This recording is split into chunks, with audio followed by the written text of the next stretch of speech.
Hello and welcome to Star Citizen, a video then of, well, many videos to come, hopefully. I want to check out some of my favourite things in Star Citizen today. I've recently been a bad boy and ended up in jail, so give me a second to get out of jail, first of all, and then we'll look at one of my favourite ships in the game. Alright, so I've been offline for a bit. Yes. Yeah, I violated the law by releasing someone of their existence via the means of ramming them accidentally with my spaceship, which caused them to die, subsequently me to die, and me to get a crime stat for that. So it's just one of those things, unfortunately. I can just tell you I didn't see the person, but it wasn't intentional. But are you gonna believe me? I wouldn't. Why would you believe me?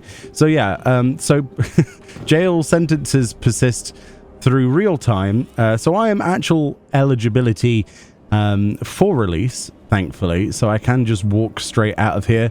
I'm not sure what happened to this fella, though. He kind of didn't make it. He only had that extra few feet to go. Maybe a gun came down and shot at him. Attention! Attention!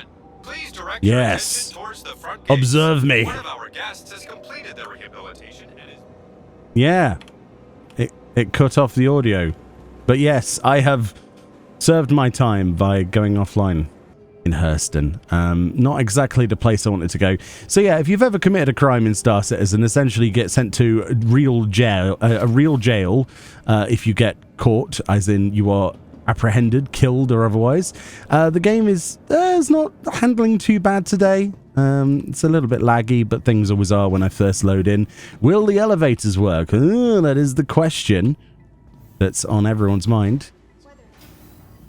I do like the improved speed of the elevators, but I have had a few murders from them directly recently. Where do I need to go? Yes. So we're at a place that I actually didn't need to be, but that's fine. I think this will work. What we'll do, it's actually kind of a blessing. We don't have to deal with the atmosphere to escape such. To the ASOP vehicle retrieval system. Hello there, robot. Right, so one of my favorite ships in this game is none other than the Apoa Kartu-al. This ship in particular is something I am very excited to show you today. It's one of the alien spaceships designed to be sort of refitted for human consumption. We're going to have to wait a few minutes. Well, you won't have to, because I'll just snap my fingers.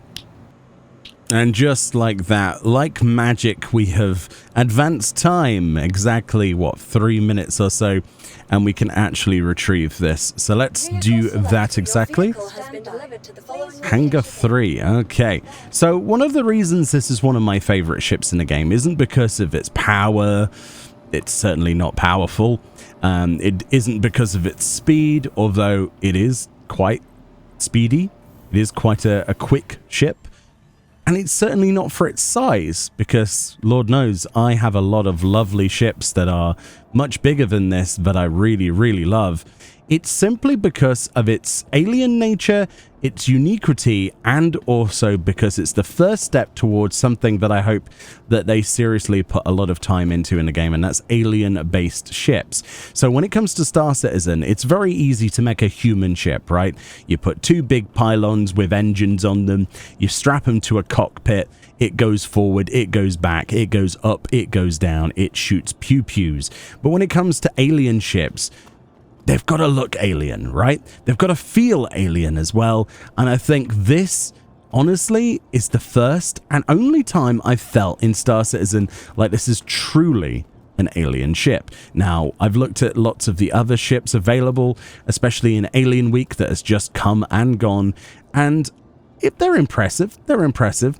But the Kartu-al has still, to this day, remained one of the most exciting looking. So if we open the ladder, immediately the thing that blows my mind is that the ladder itself is not a physical ladder, right? It has these floaty boys. I don't know what exactly Star Citizen and Robert Space Industries wants to call these, Cloud Imperium games, but they are pretty awesome. I do like those. We also have this big old canopy, and the way that opens with that really weird sort of clicking, almost insect-like sound effects. The way it spins and then slides open is very unique. And also the way that your character gets into this. I think this is probably best done in third person. Let's just show you. So the way that you step up those steps, you get in, you sit in this seat, the seat raises, these like paddles come towards you, and then the door closes and spins behind you. How beautiful is that? I really like that. And then you've got these two like big old balls that you're grasping onto. You've got these weird like polygonal MFDs, as well as the usual sort of display HUD. And then when you turn this on, listen to this. Hold on. All right, let's just press R because that's fiddly. Oh. Systems activating. Systems on. It's weird, isn't it? It's like a growling insect coming to life. Rawr. So yeah, that's my impersonation of that. So we've got the engines on and stuff like that just to show you. Yeah, this thing is really strange shaped, isn't it? So obviously we have our normal lateral movement upwards. The thrusters then for this located underneath. So at this point, it's just a straightforward up-downy sort of spaceship, right? And then if we toggle our landing gear away, look at the rotation. Whoa, the whole ship rotates. It isn't just the canopy. The canopy has rotated, right? We are now in an upwards position as opposed to, well, I suppose what would be a lying down position, right? It's sort of gyroed. And then the entire ship has gone portrait mode, so to speak, from landscape to portrait. Let's just show you that animation again. I think it's absolutely fantastic. So there we go. It spins and rotates on the gyro.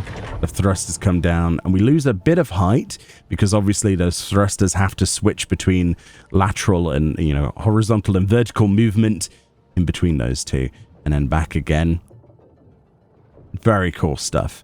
I'm surprised that I didn't ding it on the landing pad there, considering I didn't realize how much room we had. So let's request permission to leave. I've already keybound that, so we can just open those big old doors, let the light flood in from the nearby Stanton star. I cannot wait to see future star systems. Supposedly this game is to have 100 of them, which is very exciting.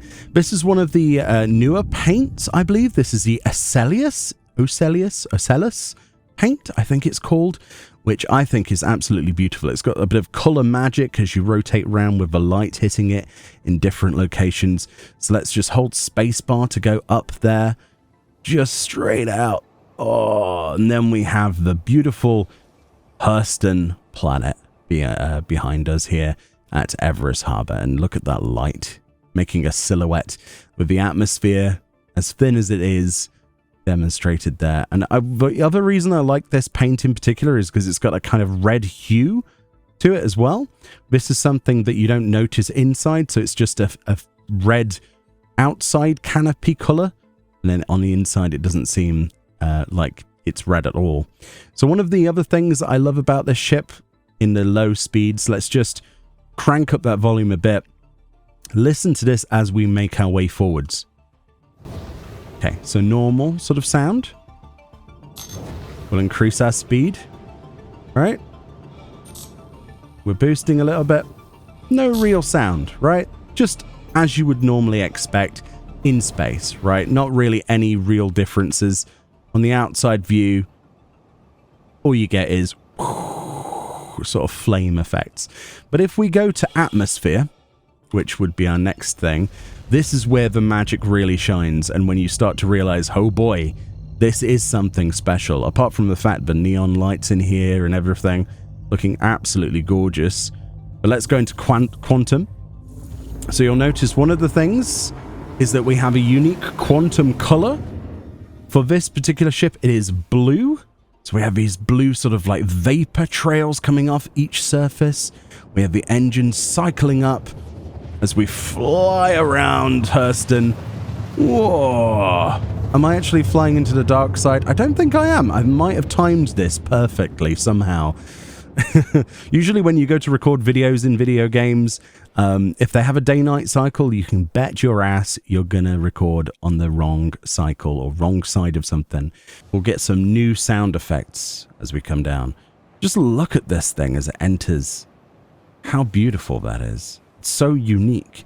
Blade cutting its way through the atmosphere. Beautiful.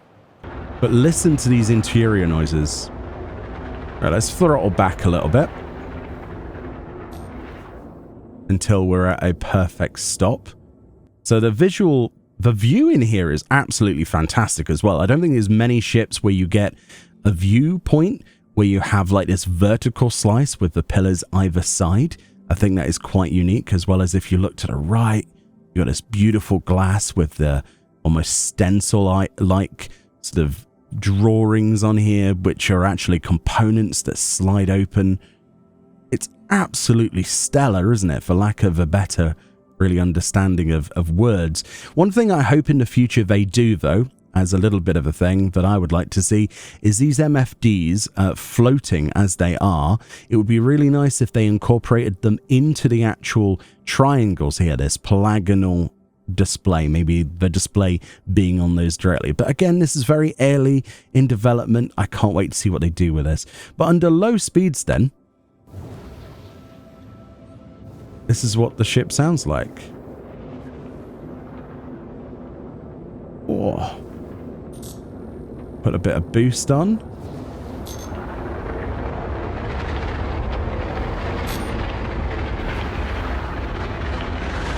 It just doesn't sound like any other ship in the game. And especially because of how tight you can maneuver this thing, because it's basically, you know, a portrait-shaped object in a landscape. You can go really, really quickly. You can turn really quickly. It feels great. We also have some pretty nice guns on here. 2 Panthers. Nothing to write home about. But the one thing I will say is you have to be a little bit afraid of where the bottom of the ship is, unlike in other ships, because it's very easy to go too low and ding it on a rock. I mean, look how low, realistically, we are going. It's a lot lower than the canopy view itself. So that's the one thing you have to be aware of. It's not as bad as if it was the other way around, but I think it just looks out of this world, doesn't it? There is nothing else that looks like this in this game. And that's what really, really gets me going. I love alien sort of ships in games, just across the board. Yeah, just absolutely beautiful. Absolutely beautiful. One of the things I'm trying to do is you can get some really strange noises once you go certain speeds. So let's just whack that on full. You'll notice that with boost, we're able to boost up to what, 600, probably up to 600, yeah, probably nearer to 600 meters per second. Again, not the fastest thing in the universe, but it is certainly one of the most agile. Like, it's ridiculously agile. If you wanted to spin on a dime and go against somebody that's attacking you, you totally could do that. Let's mess around with the power, put that all into the engines for now. Into the boost. And occasionally, although I'm not able to replicate it at the moment, it will make some weird like clicking noises, like insect noises. Let's see what happens if we transition. There we go. So this is now like the landing mode. Landing gear down. Obviously with a landing gear down, we're going to be going a lot slower. But the whole profile of the ship has changed. So if there was a tight hole to fly through, technically, you could transition to that mode and get away with it. Like if you are flying between buildings, say, or in a, I don't know, a space race type thing, you could be like, get some decent speed, transition, and slide on through. It looks awesome, doesn't it? Absolutely awesome. And then, of course, re-engage that flight mode as well. It's just brilliant. It's one of my favorite ships in the game. Is it super useful yet? Not really. Against NPCs, this ship is really good. but then you can say that about most ships. And that was a rock. This is what I mean about maybe, you know, seeing where the bottom of the ship is, as opposed to just flying around like a madman. But that gives us a great opportunity to try it somewhere else. And yes, as I'm coming down from where I've just resurrected into a fresh clone, one of Star Citizen's latest bugs, where sometimes the rooms are clogged with NPCs that have recently spawned. Now, I think this is based on a server spawning thing, so it's nothing too worrisome. But we tried this the other day for one of our group events, and essentially we couldn't walk through the corridors, so we had to go around, because these things have a physical, like, existence. But it looks like we got lucky today, because this guy decided to merge with his friend. We've got Bob and Peter joined together. Oh boy, that is a thing of, oh boy, that is a thing of nightmares, isn't it? There we go, that's how cloning works, apparently. He's a dodgy clone. But if you will, excuse me, ladies, gentlemen, as I was. Anyway, let's continue with the whole aim of this video. You can't really go through Star Citizen without noticing some of the things. And of course, Persistent is very much in existence and working, with the hospital gowns and drinks everywhere and bits of ships stuck in things. I love it personally. I think it's great. It's a beautiful, laggy mess, and it shouldn't be changed, okay? I love it. I suppose whilst we're waiting for the ship to respawn, we might as well pick up a Pico the Penguin plushie. Why not, right? I mean, he's our friend. We've got to take him on our journeys. We should have took one on our previous journey. That's probably why we crashed. Why can't I not pick up a penguin? Is this not a thing? Can I pick up this penguin? Have they really made it so that we can't pick up penguins? Blasphemy. I'm going to try these penguins. When you feel a little peckish, papa pick up a penguin. I guess we can't. Oh, can we quick buy? Oh, we can buy one through here. Usually you can quick buy, but for some reason it wouldn't. It's been delivered to my local inventory. That's no good. How am I supposed to pick up a penguin? If that is the case. Oh, well, there we go. I've been denied my penguin addiction. Well, crisis averted. It looks like we managed to get our Pico the Penguin out of our storage. This then is the other skin. This is the Harmony paint for the Kartu-al. It looks really good, doesn't it? Again, color changing depending on how you viewed it, with the purples and the pinks, and again a different colored you know, canopy. Let's let's open this. So one of the big problems with, you know, a ship like this is, where do you store your penguin? It is a big question, and a question that I have not really thought of. However, we can, of course, just put it in our local storage of the ship, which is exactly what we're going to do. At least we'll be able to take our penguin on our journeys with us, just not physically. So just imagine it's in like a glove compartment, I don't know, somewhere under there or something. Maybe he's inside the fuel tank. Maybe Pico is actually running around on a big wheel, making it run, much like a hamster, only a penguin. Anyway, let's get to somewhere that is nice and bright and not, you know, nighttime, because I believe just, you know, look of a draw, as you would imagine, Microtech is a bit dark right now. Yeah, not great. Let's find somewhere a bit brighter than this, shall we? All right, here we are then on our way to warmer and brighter climes on the other side of Microtech, just silently quantuming our way to the other side. This game never ceases to just blow my mind. Look at that. Isn't that beautiful? The way that it just flies around like that in a big arc. It's great. And all this extra light being picked up on the surface of this Harmony paint. Oh, gorgeous. Right then. Okay. Let's get serious this time. Let's not crash and burn like we did last time. All right, we're going to head down and do some low mountain flying in amongst all of this beautiful cloud cover, actually. Looking really nice down here. It never fails to impress me with the different biomes and stuff. I can't wait to see some of the more advanced planets they come up with later down the pipeline for this game. But already, like, Microtech on its own, just because it's that frozen, you know, accidental terraforming mess, just a big ball of ice, even then it has a lot of really interesting details. Glaciers, tundra, forests, evergreen sections. Yes, a lot of it is very cold, and you're probably gonna, you know, lose bits of you over time if you stay too long prolonged outside without any protection, which is to be imagined. But yeah, it's beautiful. Also, the water droplets as we come down here closer to presumably where there's a bit of a blizzard. Yeah, great timing. We've got a bit of a blizzard thing to deal with here. Not great. Oh wow, this is really not good for making videos in. Let's go over here. Let's do some nice flying over this beautiful mountain range, which we will dub the Penguin Mountains. I think that's only fair. There's lots and lots of land on this planet that's just begging to be claimed and named and mapped. And I think this peak shall be Penguin Peak. That is the goal of this video, to land and put a penguin where he deserves to be. All right, let's slow down. Look at how quickly that slows down. That's gorgeous. All right. Even though it's a bit cold, he'll be right at home, right? He's a penguin. He's not going to be wanting to land somewhere warm, is he?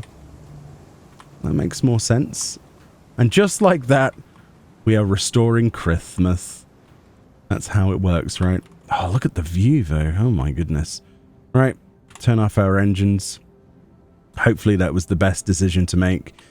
And let's leave this fantastic-looking ship and put our penguin where he belongs to be, on the side of Mount Penguin. Just out of interest, my survival estimate is a minute, so maybe we should be quick about this. Open storage. Yeah, my ship also appears to be taking off again, which is not great. Right, Pico, where would you like? What's the best view for you? Probably over here, right? Looking over here. And then maybe someone can come to this location and find a Pico. Or not. Maybe he will have blown off the mountain by then. But this is his natural habitat, hanging out on the side of Mount Penguin, as my ship is doing wheelies to impress absolutely no one. Godspeed, Pico. Godspeed. He's going to love it up here, isn't he? And if he does fall, he's got a snowboard, so... Oh boy, how am I going to get back in the ship? By the power of magic, of course. Yes, another reason to like alien technology. We have those gravitational tractor beams, right, for personnel. We definitely have those. I should have kept the engines on. I think it wouldn't have flopped off as easily, look, would it? But then we did land it like a complete buffoon. There he is, though. Pico for scale. That kind of works. I'm going to do that in all of these videos now. Pico for scale. As if I remember to bring a Pico on my adventures. But yeah, look at that. Oh, farewell, Pico. We've got a beautiful view now that the blizzards have stopped blizzarding. Yeah, what a fantastic looking game. Wow. Wow. And this isn't even on the highest settings because I don't think I can record and play it on those settings. I would probably get way less than the 20 to 30 frames that I'm getting right now, probably. But yeah, who knows? With the persistence, someone might find this group of mountains next to that tundra and find Mount Penguin and find Pico in all of his glory. He is still there, right? He hasn't just blown off immediately. I'd show you some combat, but honestly, it's your atypical until I run out of energy and And this game, it's not all about combat. We'll do some combat-related videos, and I'll probably take this for a spin, but I really just wanted to sort of just talk about how much I love this ship today, and how I hope that other alien ships in the future even remotely look as good as this. Now, there is also a much bigger version of this ship, right? A cargo ship coming out in the future. Same manufacturer, supposedly. Because this is Microtech, right? I believe. So, and then we've also got the Banu ships as well. I've got a merchantman that I pre-purchased a very long time ago, regretfully. One of those, it's on sale regrets, similar to Steam sales. So we'll see that probably in the next 2 years, and I'll test that. But yeah, absolutely gorgeous. What is your favorite ship in Star Citizen? If you like these videos and you want to see more of them, you know, hit a like button or something. I don't know. Anyway, if you want to help me, there's a recruit a friend link. You can always add yourself to the universe yourself. Try it out. Try this fantastic game out. And you can get some credits for using my code. And also, I believe I get some cool stuff if I recruit enough people. You know, those typical recruiter friend thingies that people do in these video games. Oh, that's a nice bit of like oxidization on top of that mountain. I wonder if that's iron or something. Anyway, I'm getting distracted. Much love. Enjoy the rest of your time zone. And I'll see you all next time. And I think it's only fair that we do a catastrophic death to end the video, right? We can't end a video without bits of me being implanted in a mountain. All right, which mountain? Let's get nice and low. That's what she said. And end this properly, right? This place reminds me so much of Hoth. I love it. That's why it's my starting place, because it's just like... Oh boy. Oh boy, there's a tree there. Incoming death. Yep. Weapons destroyed. Engines Wait, really? destroyed. Engines destroyed, weapons destroyed. What did I... Oh. Yeah. That's one of the downsides people tell me about of ships like this as well, is that once you lose one of the engines, it becomes almost unwieldy. I will be honest, I'm not feeling like this is too unwieldy yet, but we have definitely lost some power. How have we only managed to lose one of the engines? Hydrogen fuel empty. I'll do it. Oh boy. Shields too hot. Yeah, well, they're about to cool down quite swiftly and considerably. Oh boy. And forever on the surface of Microtech near Pico is a destroyed Kartu-al. I love that ship. It feels so bad to do that, but there we go. Anyway, bye-bye. Here's an outro. This is where an outro will be. Does whatever an outro does and everything it can be. Yeah. Outro. Placeholder. Woo. What even is this?